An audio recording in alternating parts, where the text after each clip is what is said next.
টিএমসিপির মিছিল এই মুহূর্তে ছবি আপনারা দেখতে পাচ্ছেন। যাদবপুরের ঘটনার প্রতিবাদে টিএমসিপির মিছিলের ছবি আপনারা দেখতে পাচ্ছেন। হাতে মশাল নিয়ে এগিয়ে চলেছে সেই মিছিল।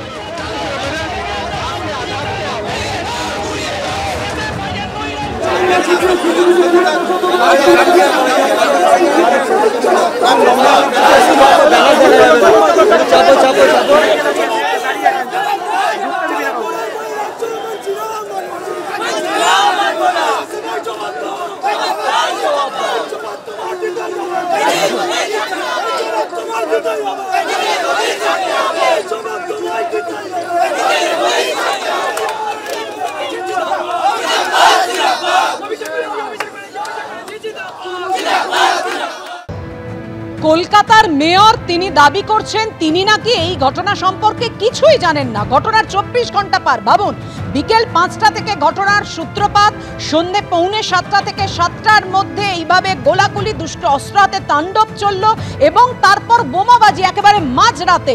অর্থাৎ এই 10 ঘন্টা ধরে দুষ্কৃতীদের তাণ্ডব, অথচ মেয়র কিছুই জানেন না।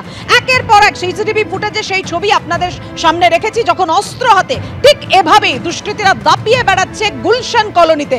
অর্থাৎ সেই দুষ্কৃতীদের দাপট আবার সেই ঘটনার কেন্দ্রবিন্দু গুলশান কলোনি। আতঙ্কে স্থানীয় মানুষজন, বন্দুক ও চপার নিয়ে রীতিমতো বেলাগাম দাপাদাপি করছে দুষ্কৃতীরা। ঠিক এভাবেই ইএম বাইপাস থেকে ঢিল ছোড়া দূরত্বে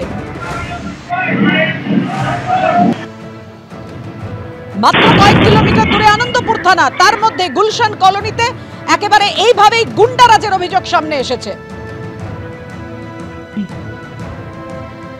সন্ধ্যাবেলায় বন্দুক চপার নিয়ে দাপাদাপি, আর রাতের ছবি দেখুন, বোমাবাজি। বিকেল 5টা থেকে যে ঘটনার সূত্রপাত, পুলিশের কাছে খবর গেল না।